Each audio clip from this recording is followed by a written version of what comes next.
Fait que je vais vous montrer comment, dans le fond, ajuster les filets au cégep avec les sangles de déménagement parce que c'est un peu compliqué. Donc là, en ce moment, le filet, je l'ai mis au plus haut possible. Donc, on voit que ici, je suis à l'encoche la plus haute. Puis ça, ici, dans le fond, il y a juste 2 encoches, puis là-bas, il y en a 4. C'est normal, je sais pas, le cégep, il fait ça comme ça. Donc ici, moi, je voulais le mettre le plus haut possible. Fait que je l'ai mis à l'encoche la plus haute. C'est vraiment important quand... Dans le fond, si vous voulez changer la hauteur du filet, si vous voulez qu'il soit le plus haut possible, vous faites le moins de tours sur le filet qui n'a pas la sangle de déménagement. Donc ici, moi j'ai fait, comme on peut voir, j'ai fait comme un demi-tour. Puis j'ai pas vraiment modifié le bas, c'est plus le haut qu'on veut. Donc là, je viens de le mettre à la bonne hauteur, fait que je vais juste comme vous expliquer comment le faire. Donc ici, on a une sangle de déménagement. On voit que la corde, le bout de la corde ici, il ressort de ce côté-là. Quand j'ai craqué, c'était pour serrer le filet. Avant, il était plus bas, puis là, je l'ai remonté.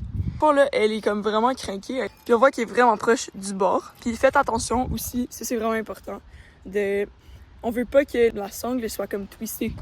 Fait qu'ici, on voit qu'elle est bien droite, mais parfois, elle va venir se plier. On veut vraiment pas ça.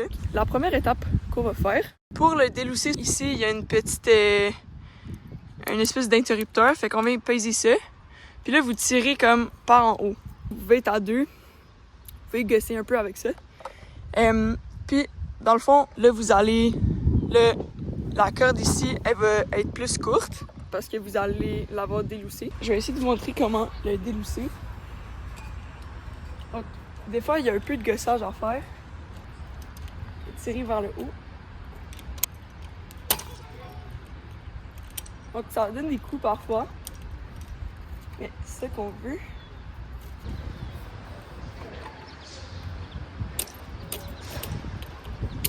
On tire comme ça. Là, déjà, on voit que ça a le lousse. Là, on est capable de tirer assez pour que vous voyez que le filet descend. Fait que là, vous allez ajuster votre hauteur de filet là-bas. Quand ça c'est fait, vous revenez ici. Puis il faut s'assurer que la corde elle passe dans un des anneaux qu'on voit ici.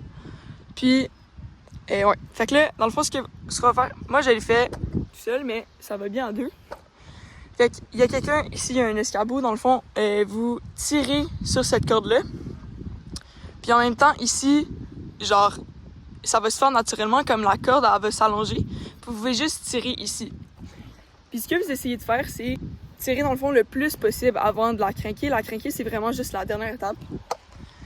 Fait qu'ici, on voit que ma corde, elle est vraiment longue. Fait que je tire le plus possible. Puis ici, dans le fond, il y a un autre filet aussi avec lequel vous pouvez genre vous référer. Mais ici, il y a un autre crochet, en fait, que j'ai accroché dans les petits anneaux ici. Puis ça, c'est bien important que ceux-là, ils soient accrochés parce que c'est comme ça qu'on peut mettre vraiment comme plus de force puis tirer le plus possible. Mais tirer sur cette corde-là. Donc on voit la crinque, dans le fond, vous n'aurez pas besoin de l'ajuster, elle est déjà prête. Fait que ce que je fais, je descends et je tire en même temps. Donc je descends le plus possible.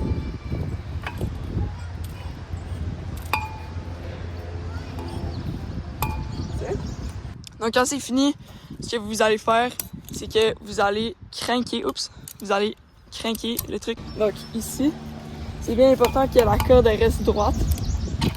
Fait qu'au fond, c'est comme par en haut que vous allez la craquer. Ça va venir mettre de la tension sur les filets. Puis là, c'est bien important de s'arrêter au bout parce qu'on veut pas que ça reste pris dans la sangle. Ça va être vraiment difficile à défaire.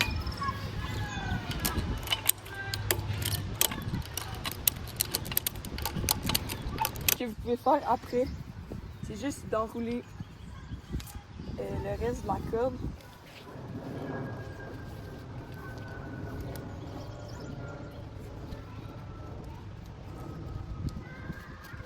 Puis je l'ai pas mentionné, mais après ça, N'oubliez pas que vous avez dans votre sac noir un petit sac comme ça pour mesurer la hauteur des filets. Fait que pour le mesurer, dans le fond, c'est les encoches ici en argent. Ici, c'est 2,15, 2,24, 2,35 puis 2,43. Fait que vous pouvez le mesurer comme ça. Maintenant, vous savez comment monter et descendre les hauteurs du filet.